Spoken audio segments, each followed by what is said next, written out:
This is a They go hand in hand with horror movies, which are known as slashers. One of the subgenres of horror movies where I vividly remember watching the most as a kid. Now, the slasher subgenre of horror films dates all the way back around the 60s. No. Okay, actually the 40s from what I researched, but I ain't going back that far. One of the movies that really kickstarted this subgenre was, of course, the Hitchcock classic, Psycho. Even if you live under a big ass rock, you cannot deny that shower scene.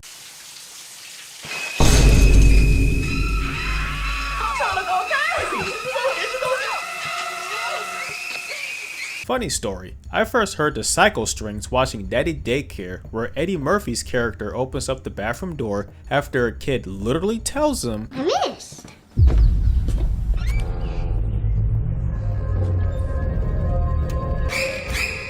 After Psycho, there came films like Peeping Tom, Black Christmas, Texas Chainsaw Massacre, and of course, one of the most iconic horror movies ever. The year is 1978. A babysitter is stalked by a crazed masked murderer named Michael Myers. This movie was filmed by John Carpenter and Deborah Hill. After the release of this movie, it will soon begin to spark in popularity among the masses, making the masked murderer an iconic figure in pop culture. Despite Pet Sematary being one of the first horror movies I apparently watched as a fetus, Halloween is probably one of the movies I vividly remember watching the most, mostly because of the antagonist, Michael Myers. Nowadays, he ain't scary. Let's keep it real. We have a YN epidemic right now, and if you're old, from the future, or living under several rocks, to put it lightly, kids these days, am I right? Nah, but for real though, Michael Myers ain't scaring nobody today. But back then, he was uncanny as hell. Listen, there was Halloween, then eventually Friday the 13th. There was Jason Voorhees and Michael Myers. Now between these two, who looks the creepiest? If you said Jason, well, you ain't wrong. He's creepy in his own way, but when I was young, I realized Michael was the creepiest. Like compared to Jason, Michael looks like a walking mannequin with a jumpsuit and a just like Alice from Lake Mungo, no expression, no talking, just there to terrify you. In Michael's case, to murder you. To be honest with y'all, as far as I can remember, the first Halloween I remember watching was Halloween 20 years later, abbreviated as H2O, a weird abbreviation for a Halloween movie, but okay then. Then after that was Halloween Resurrection, the movie that features Busta Rhymes and Tyra Banks. But somebody, somewhere, was inspired to make a game based off of not only Halloween, but slasher movies in general. Somebody who will, similar to movies like Halloween, but also gain popularity from the things he created. And one of those things happens to be Babysitter Blood Halloween. Yeah, this is what the game was called at first. So when I was trying to find this game back in the day for the second time, I accidentally stumbled upon a website where it says something along the lines of, and I'm paraphrasing here, "Sorry, this game has been DMCA'd." Copyright infringement really came out of nowhere, knocked on the homie's door, beat the out of him, left him there on the ground, and then he woke up and said,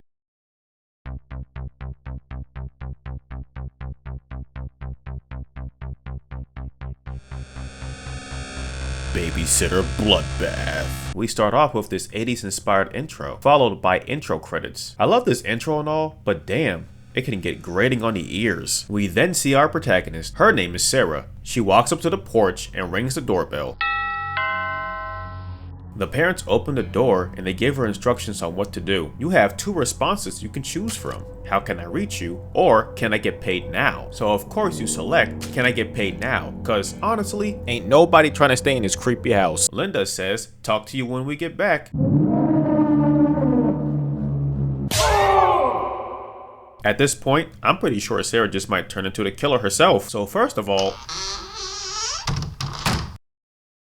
okay, so that was actually creepy. So the game starts with Sarah in the house, with Billy running around all over the damn place. Now before we continue on our main objective, let's take a look around the layout of this house. Before I even get to the layout, This game is dark, like literally visually dark. I went into the options to check out what I could do, and there is a brightness option, or I'm sorry, the lights option. And as you can see, it's set to high. Either my eyesight is getting poor or the game is glitched because that doesn't look high to me. Okay, so editor's note, there are some things that I misunderstood and or missed, like the lights option.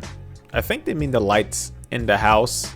I also forgot to get the flashlight playing this for the first time, so I'm going to get the flashlight. You're going to see gameplay of me with the flashlight. Also, this flashlight has a lens flare and it's very bright. Okay, back to the game. Listen, I know this is like one of your earlier games, but you really couldn't put a resume button on the pause menu. Now the layout of this house is confusing as hell. The first floor feels like twists and turns, especially the kitchen and family room areas and the hallways that connect them together, if that makes sense. There's the bathroom that's like literally in the back of the house. Then there's the dining room. Honestly, in my opinion, the creepiest and darkest room in the whole house. And it has lit candles. Speaking of the bathroom being in the back part of the house, there's also the save room near the bathroom. Please go in there and save your progress. Oh, and also, here's the radio. Let's press it, shall we? What the hell, man? Sound mixing is trash in this game. So after my eardrums got assaulted, we actually get some key info on the antagonist of this game. Attention citizens of Monroe Township, we apologize for the interruption, but for the matter of your safety and well-being, we have received reports that a mental patient has escaped from Lincoln State Hospital and should be considered extremely dangerous. I repeat, do not try and approach any suspicious persons, but rather alert your local authorities immediately. Now! Fugitive's name is Nicholas Burr, 38, approximately 6'4", 240 pounds, armed and dangerous. The apprehension of Burr is a top priority. Please contact the Sheriff's Department if you have any information about his current whereabouts. God bless, and stay safe. I just love how they play music, like we didn't just hear what he just said. So yeah, we get info on the killer. Buddy stared at a wall for 22 years and said "F that" and broke out that biatch. Running around scot-free, goodness knows what the hell he's doing. Perfect timing to hear on a Halloween night. It is a Halloween night, right? I mean, they never really say that it is, but nonetheless, it's a spooky night. And he's a fugitive that is 6'4"? Watch out, ladies. 240 pounds, armed and dangerous? So after that, we go to the second floor. Now, compared to the first floor, the second floor ain't too bad actually. Well, the main area isn't. The son's room connects into another room from the closet, which is pretty cool. And I'm, no pun intended, guessing this is the guest room. There's also another bathroom on the second floor.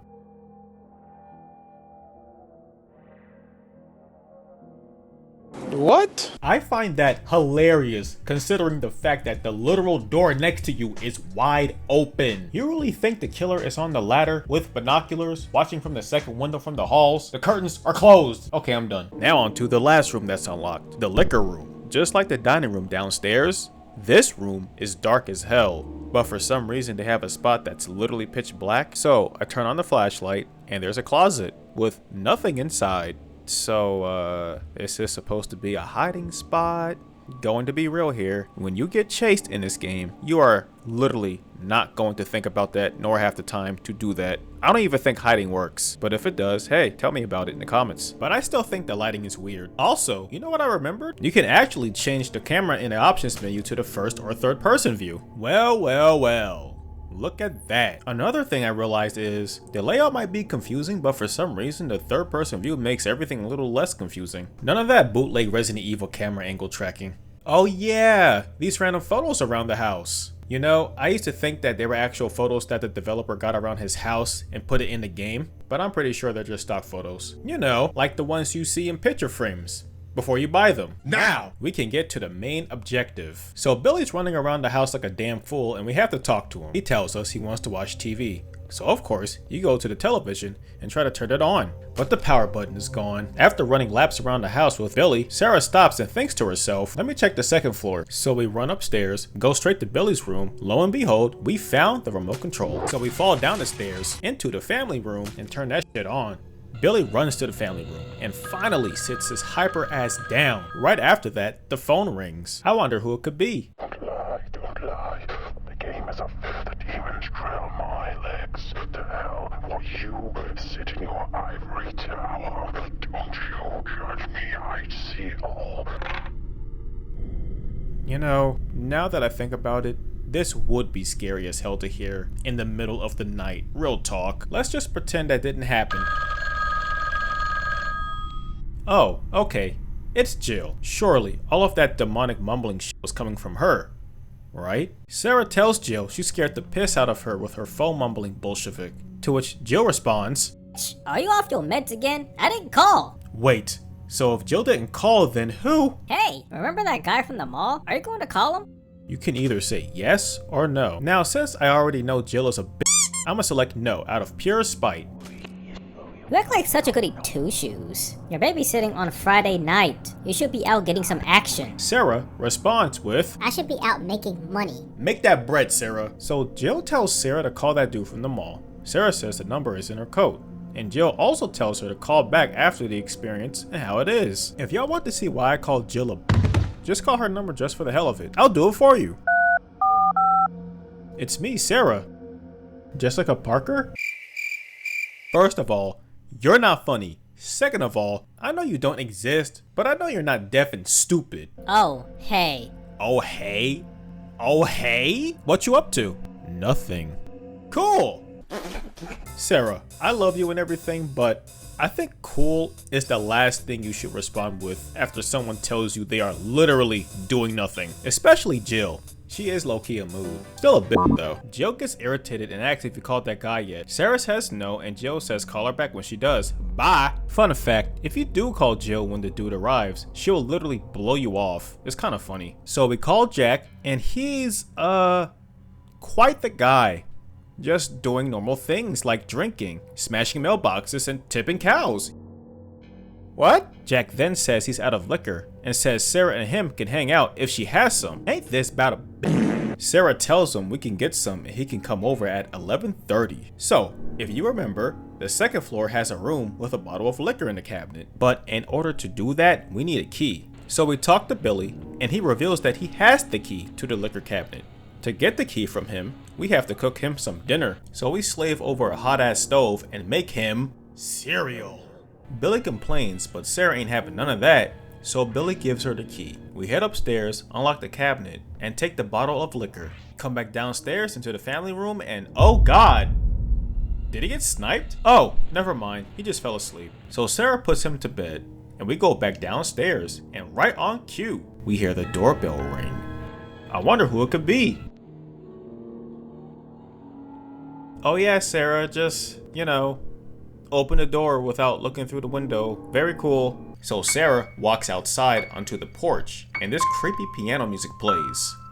She walks a bit to see who that was and boom! It's Jack. Sarah's a little salty, she just got scared. And Jack tells her, hey, lighten up, it's Friday night. And then the screen fades to black and then... So we see these two sitting on the couch. Jack is like, so what's up? And Sarah is like, I was thinking we could, you know. Hey, cool. Is that Night of the Living Dead? I love this movie. Irritated, most likely frustrated, Sarah says she's going to get a beer. Sarah goes to the kitchen. Okay then. Hey, Jack. I heard a noise outside. So what? So check it out. What if someone's out there? Then beat them up. But I want to watch the movie. Bro, if you put just say so. So 30 minutes later, Jack goes to the kitchen. He's clearly reluctant to go outside, but he does it anyway after Sarah utters the magic words. Please? Pretty please? Okay. Jack's outside and it's quiet. Too quiet.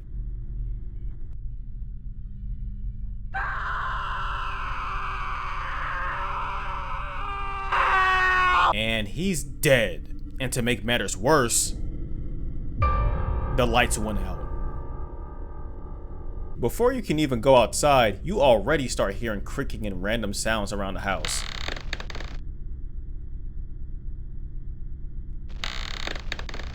This scared the shit out of me the first time I played. Sarah goes outside, walks all the way up to the fence, and she sees Jack. Sarah takes the screwdriver and... So all of a sudden, the killer pops out of nowhere. So Sarah's gotta book it. She gets to the back door and it's locked? We mash the spacebar, making Sarah bang on the door. So Sarah bursts through the door, scaring Billy.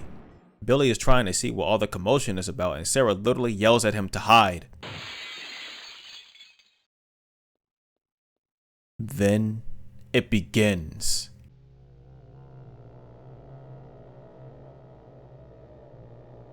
Sarah walks around, scared, in the dark, with dimly lit candles, with looming dread breathing down her neck. The music creeps in, making the whole atmosphere tight, suffocating and tense. Things seem fine for now. Time to run! So Sarah runs up the stairs as fast as she can. She runs around the second floor and sees the laundry chute. She uses the screwdriver to unscrew the screws and falls right in there. She lands in the basement. Water drips in the distance, like she's in the caves. The sugar tunnel. She's safe. For now. In the basement, she finds ammo, a VHS tape, bolt cutters, and the bedroom key. She soon makes it up the stairs as quickly as she can. Reaching the main floor, she runs around until she sees the stairs to the second floor again. She runs up the stairs, makes it to the door, uses the bedroom key, and unlocks it. While the killer chases her, she finds a closet, opens it, and in there is a gun and some more ammo. Run, girl, run! Sarah books it out of the house, goes to the backyard, and then to the shed. Uses the bolt cutters to cut the padlock, goes inside the shed, and takes the gasoline tank. After that, she goes to the garage, puts the gas into the car. Then, the killer barges in, and the door closes by itself and locks on its own because the game hates you.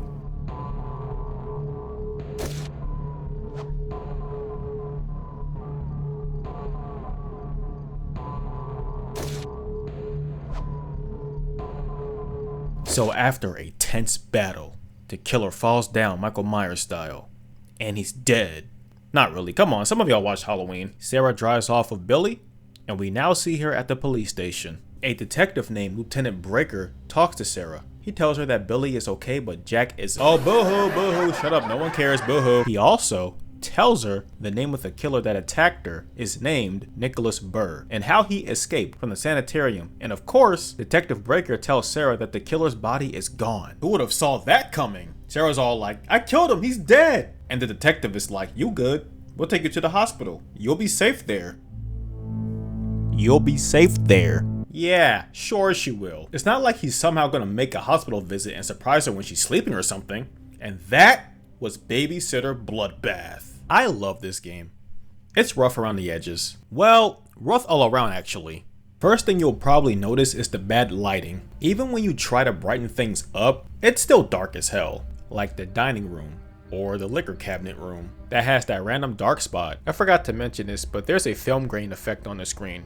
You can actually go in the options menu and turn it off. Not only is the lighting not good, but the camera angles are wonky as hell, which is why you saw me change it from movie to third person. I also forgot to mention first person mode. Ooh, kind of creepy honestly. In a way, it's kind of like third person mode. Of course, the difference being Sarah not there. Also, I just noticed the camera option says movie. Well, in that case, I can see what they were going for. It's pretty cool in concept, but the execution was disorienting, if that makes sense. The layout of the house doesn't help with the movie style camera angles at all, but at least the third person view does. During the cutscenes, you can move Sarah around, and by move her around, you can literally rotate her. It's kind of funny. Some of the dialogue in this is okay actually, but I think where it kind of gets weird at times is when Sarah examines certain items in the house, like the toilet on the second floor, and how she felt like someone was watching her when literally no one was there. Or when she's literally in the basement getting chased and she looks at the chairs in a closet and says, "These chairs are nicer than the ones upstairs, teehee." Run! The controls are kinda okay. I mean, in third person mode, they are decent actually. I think the most useless controls are the buttons for strafing. You'll literally never need to use that at all. I also forgot to mention that you have to chase Billy to get the phone number to call Jack. Chasing Billy was kind of a pain, but it ain't nothing really that serious to fully complain about. The phone number segment was interesting and creepy, but a waste of time, especially when you call the parents and they don't pick up. Or when you call 911 and get an automated voice message, which is just great. Maybe things could have been interesting actually. Let's say the parents showed up and the killer sneaks up and kills one of them. Or if the police came and had a shootout when they saw the killer. Also, Jill, 10 out of 10 would definitely call again. The radio was loud as hell, but I did love the information that was given to me as I was in the dining room. Made the atmosphere scarier knowing there's a literal murderer out and about on the streets. But aside from the negatives, I really want to get into the start of the chase segment of the game. Oh man, this part of the game had me tense as hell. I was sweating like I was on an online argument, and every time he pops up, it plays that distorted horror string. Like I said, I was tense. I was sweating. I love this part of the game. Shooting him in the garage was clunky, but still tense. Overall, Babysitter Bloodbath is rough all around, but it has good horror and a tense atmosphere later on. Pretty decent game that was developed before all the other games that came after it, and one of those games happened to be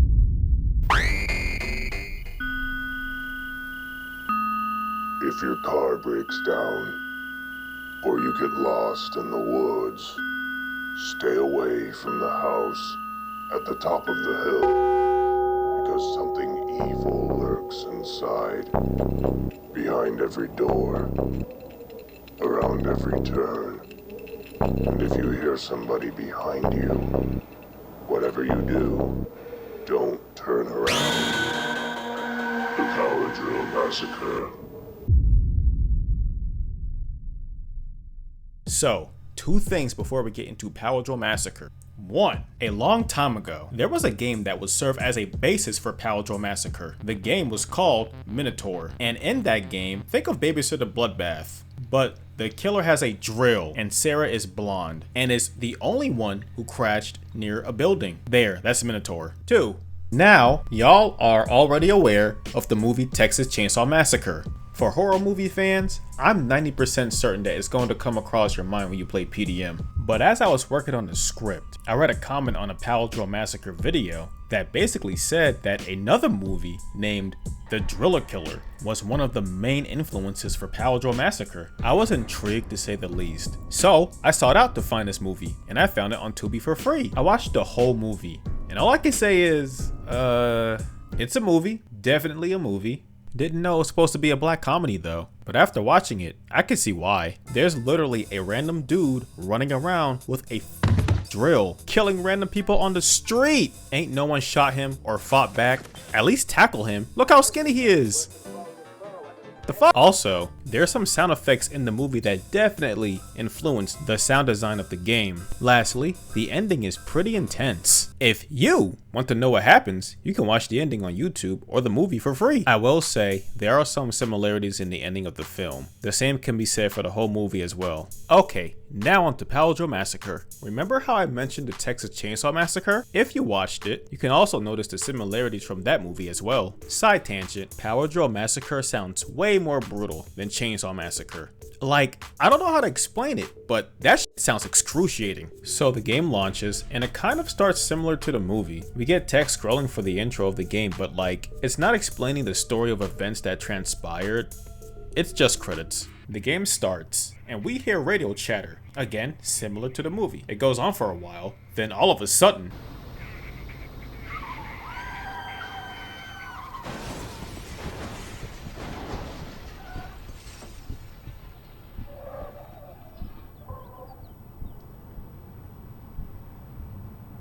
Jeff, are you okay? Ugh, I can't feel my legs. Don't worry, Jeff, I'll go get help. This is the worst headache ever, but I think I'm alright. It's getting dark. Better get the flashlight out the trunk. So, Megan and her boyfriend get into a car crash. Jeff suffers the worst of it, while Megan comes out with a couple of bruises and cuts on her clothing. She retrieves her flashlight from the trunk after noticing it's getting dark and heads off into the mountains. She sees a small, derelict shed that's boarded up. She walks around it and sees a pentagram. She continues her path up the mountain and sees a big building in the distance. Maybe I can use the phone. Huh? Okay, how does she know there's a phone in there? In that big ass building? I mean, I guess she doesn't know it's abandoned yet, but come on, look at this place. So Megan runs up the path and... So Megan continues her way up to the building and for some reason still thinks there's a payphone up in that. But suddenly, Megan sees a person near the railing on the upper floor of the building. She walks up the stairs and... he's gone. Well, I guess all we can do now is... enter. You know it's serious when you're given a choice. Almost as if Megan is hesitating to enter. I don't blame her. What a creepy building. I know, Megan. I know. So we enter, take a few steps forward, and the door automatically locks behind us from the outside. I remember this eye drawing. This scared the hell out of me. Oh my god, I don't know why that scared me. So, there are two ways you can beat this. The 3-key way, or the sugar tunnel way. To get the hard part out of the way first, we're going for the 3-key way. So Megan is inside this creepy, derelict, dilapidated building. She walks cautiously, knowing something ain't right. Megan walks, and while she is walking, she sees graffiti, markings, mold, grime, and can probably smell something foul in the air as well. Old furniture and machines sit here, dead and forgotten in time, covered in dirt and mold, with the muffled heavy wind blowing against the building. She continues to walk, investigating room after room. Occasionally, certain items in this place catch her eyes, like 2 keys and pieces of newspaper articles, but every once in a while,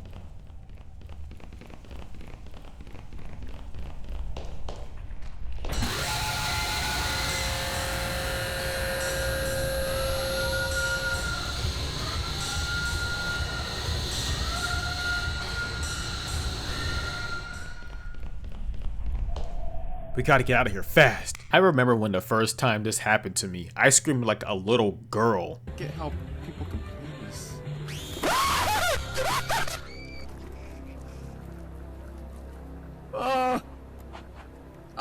So Megan retrieves the 2 keys and soon finds newspaper articles. After looking over her shoulder 30 times, she reads them. The search continues for 2 missing campers in the Pocono Mountains. Mason C. Sargent and Lori Summers of Long Island, New York, have been missing since June 8th. Their campsite and belongings have been located, but investigators have few leads. Police say there are no visible signs of a struggle, and this continues to be a rescue mission. Megan continues to read, but the rest of the news article is missing. She does, however, notice when it was dated, August 1982, 5 years ago. She puts the article away, then continues out into the halls. She then goes into another area, and near that area are stairs that lead up to 2 conjoined rooms with a couple of desks. On one of those desks is another newspaper article, Pocono Vanishings. No trace of missing campers. April 4th, 1985. Since 1978, 12 campers have disappeared over a 100-mile stretch of the Pocono Mountains. We conduct dozens of rescue missions each year, says Park Ranger Charlie Plank. People come up here to camp and hike all the time without any experience. Accidents happen. While most rescues are successful, these 12 have stumped park rangers and local police. Campfires left burning, boots and jackets left behind, radio still playing. It's like these people were ripped away from their campsites, says Abe Bradley, who was involved in the search for, and the ink faded. You know, I watched a guy named Mr. G-Star321, and he played this game. Around this part, he spoke some real shit. Yeah, so, reading notes like this, the anxiety just increases even more. Like, I don't even want to read these notes. It's too creepy. Megan continues to walk through the dark, derelict halls and notices a set of stairs, one leading upstairs and one leading down. She checks upstairs and notices the door has 3 locks that are color-coded. Since she has 2 keys that have the colors that she needs, she takes her low polygon ass downstairs to the lower floor. We are on the lower floor, and she continues to explore. Yet again, we see another note. The beginning is faded. I can't read it. She's my little girl. We just want her back, Wilbur said in a tearful plea. According to the Wilburs, Christine was playing near the bushes towards the edge of the campsite. We called her for dinner and she just wasn't there anymore. Police are looking at all possibilities. While cat attacks are pretty common in this area, said Sergeant Bailey, but her parents think that she was abducted. There was no bear or a cat. We didn't hear any animals. Somebody grabbed her. Somebody took her from us. That's all it says. My name is David Ashford. My address is 3656 Coburn Hollow Road, Deer Creek, Massachusetts. I think I'm going to die here. I'm hiding this note in hopes somebody will uncover it and know the truth about what happened to us. Somebody came to our campsite in the middle of the night and doesn't seem like this note was finished. Oh, he did, but he so got taken. The more and more you read these notes, the more tense and scary the atmosphere becomes. Reading pieces of news articles from different dates, hearing that random people have suddenly been kidnapped and are nowhere to be seen, makes it seem as if you're next.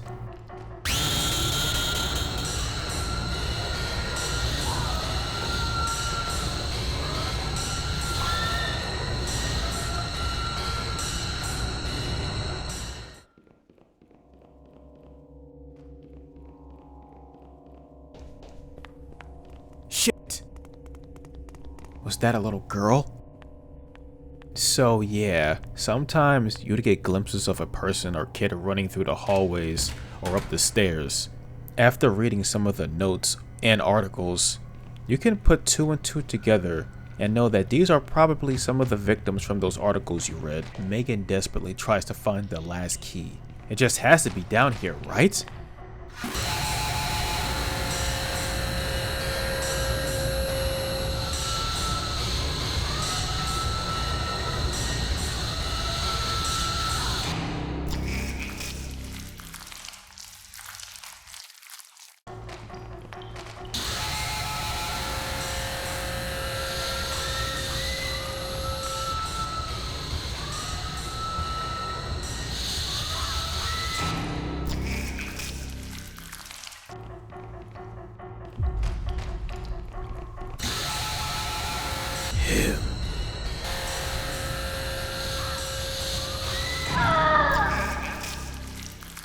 Well, after being chased around and killed several times, it is down here. Hooray!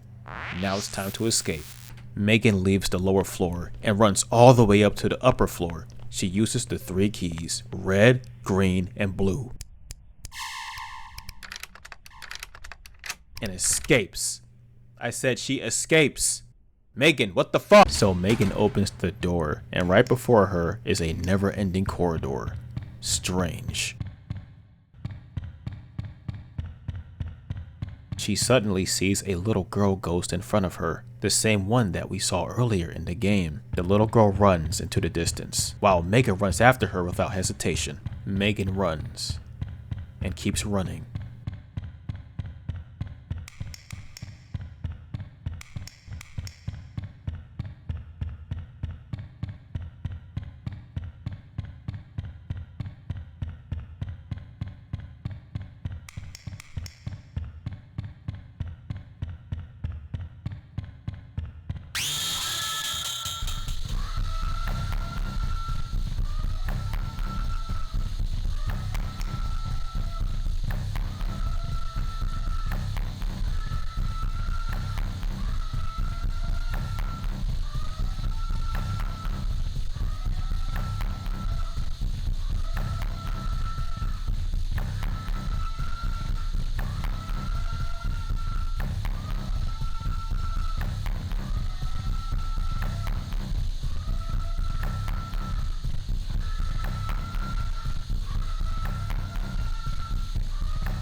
So yeah, Jeff is dead and Megan could not be found because she teleported into Corpse Party. Only said that because this long ass hallway looks like the school from Corpse Party.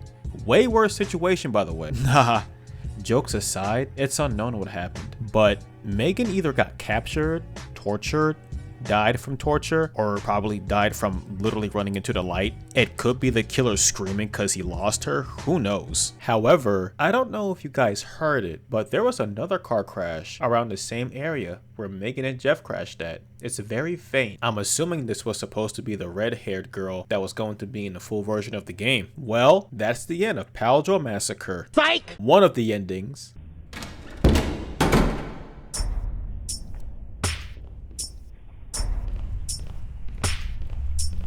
Once again, we enter the derelict building. Megan explores and notices signs and drawings that point to a pathway known as Sugar Tunnel. She goes in there reluctantly, I'm assuming, and is presented with very tight corridors. A maze that goes deep and deeper into the underground.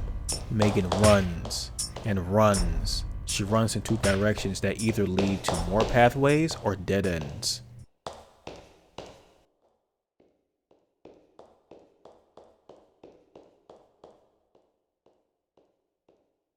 Surprise. Ah, fuck. But she does happen to stumble upon rooms. One of them has a bunch of showers that haven't been used in years. The other one contains shelves of files, books, and other junk, like newspaper articles. The original building, the Sunshine Children's Orphanage, was built by Russell Mort, the eccentric millionaire inventor who rose to fame during World War II and later committed suicide after allegations of suicide inside the facility. Donate to his PayPal. Mort left no will, and the property was forfeited to the state, which left it abandoned until a fire in 1975. It's ripped. Maybe I could find the rest. And so she does. Brandon Mill to close August 15th, 1981. After a series of accidents, the Brandon sawmill will be shut down later this month by state regulators who seek to lease the land to the State Park Commission. But some residents say the grounds are cursed after decades of mishaps, fires, and deaths. This one is ripped too. Here's the last one. What remained of the building was converted into the Brandon Sawmill. Since opening, 7 workers have lost their lives due to what state officials call a pattern of nearly criminal negligence. In an effort to cut costs, mill managers, on the other hand, blame industrial sabotage for accidents caused by faulty equipment, mostly rope and harness failures. Somebody made the cuts in those ropes, said manager Bob Gibb. Just enough so we wouldn't notice, but enough so they would snap during use. State inspectors have found no evidence of tampering. The lore gets deeper, just like the Sugar Tunnel. Megan continues to venture down into the depths of the Sugar Tunnel, and then eventually she walks into green sewer water, just like the one on the other side of the abandoned building. She walks through it until she sees a blue glow. Megan goes towards it and walks into a room, and it is quite the scene.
So after Megan roams around the room a couple of times, she shockingly finds out that she's been trapped. Well, I guess at this point all we can do is try to find some sort of item to help us.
And that was Power Drill Massacre. What can I say about this game? I'm just surprised I was able to muster up the courage to play it. Yes, years later. Of course, my motivation was making this video for y'all, and you know, my passion for expressing how I felt about these games. But the fact that it took me years to properly replay this game in particular, forget Babysitter Bloodbath, Power Drill Massacre,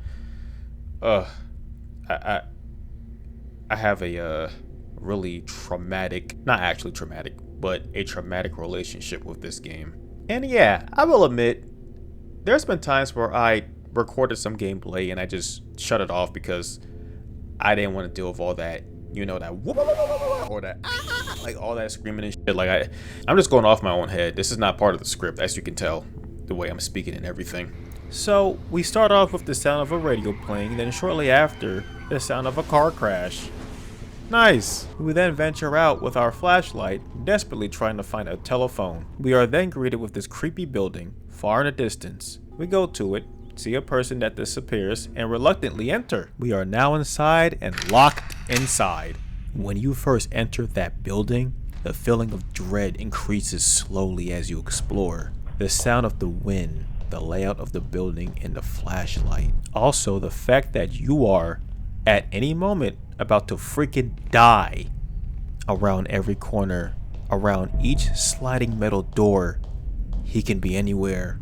At first, I was going to play the original version, but then eventually found out that there were two versions of this game. The first version, the one I played last, and the second version, the Steam version, the better version. For the majority of this video, the footage you are seeing right now is the Steam version. Both of them are demos. If you want to play this game, please, for the love of fuck, play the Steam version. The original version was damn near unplayable. Like at the start of the game, the controls alone are already fucked. Like using the mouse is a pain in the ass. The directional keys are kinda ass as well. Don't even get me started when you're getting chased by the killer. Shit is literally unplayable. Add the shitty controls to the mix and you're dead. I also realized when I was testing this out, Megan and the killer run at lightning speed, making it even more of a challenge. Damn near impossible to escape this dude. One little extra thing is the menu.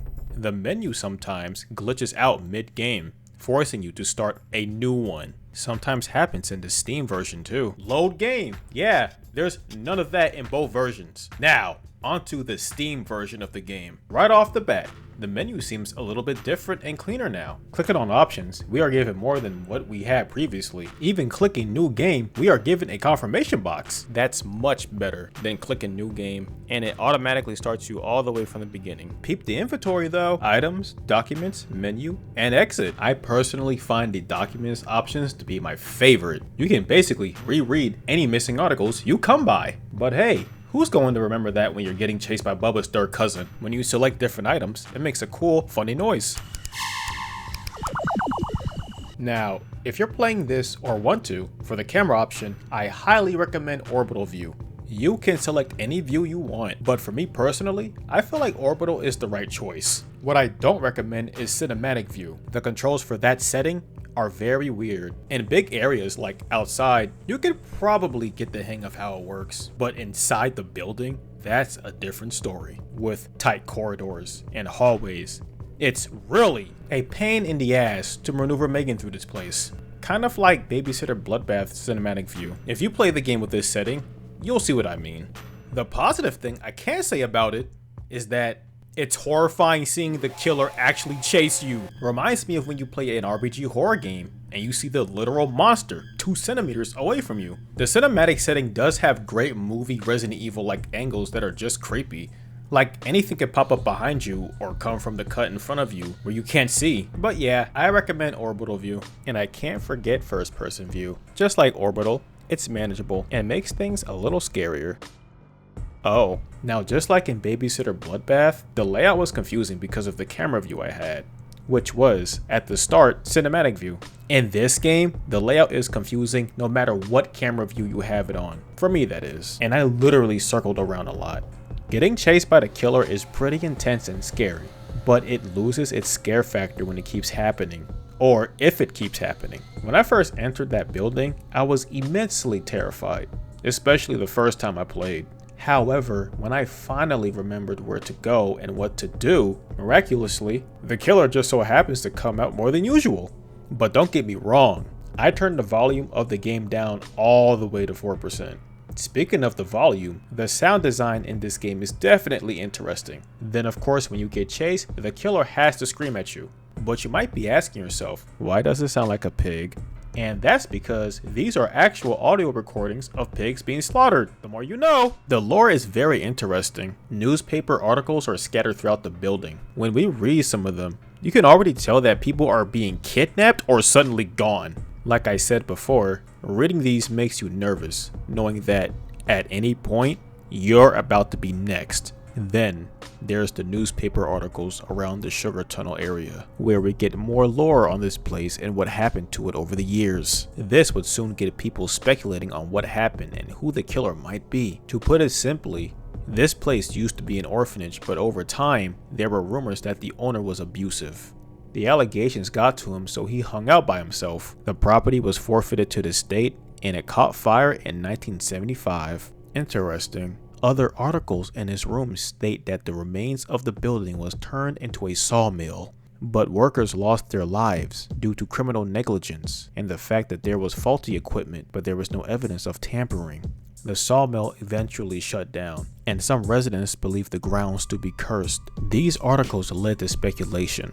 I'll basically give you mine. The killer used to live here a long time ago as an orphan, but the owner beat him badly, so bad that he mentally never made it past 3 years old. So now, as a grown-ass man, he kills, dismantles tools, equipment, kidnaps random people, and tortures them. Yes, something like that. I mean, he literally talks like a toddler. I do like both endings. They're pretty jarring, but that's expected for a game like this. In one ending, Megan runs away into a long corridor, and what happened to her next is ambiguous. As for the other ending, it's pretty straightforward. Megan runs into a room, gets locked in, and is jumped by the killer. She's then trapped in a cage with nothing but her granny panties. She cries as she slowly realizes that she's trapped and naked, then is horrified when the killer walks up to her. They stare at each other for a bit. Then the killer talks, which is horror movie translation for "You're f***ing dead. If the killer is that comfortable where they are talking to you like that, I don't know, that just screams you're going to die. Then Revelations pops up and the title card shows up after. Then the game crashes. Power Drill Massacre is horrifying and also has sluggish controls, interesting but loud sound design, and horrifying atmosphere. Overall, I love both of these games. They hold a special place in my heart. They invoke fear, yet comfort at the same time. There's no comfort, just paranoia and fear. Would I recommend these games? Yeah, if you want a good scare, play them. If you're a fan, then I highly recommend it. And if you love old school 80s, 70s horror movies, then of course. Just be aware, these games kinda old. Until next time guys, see you later.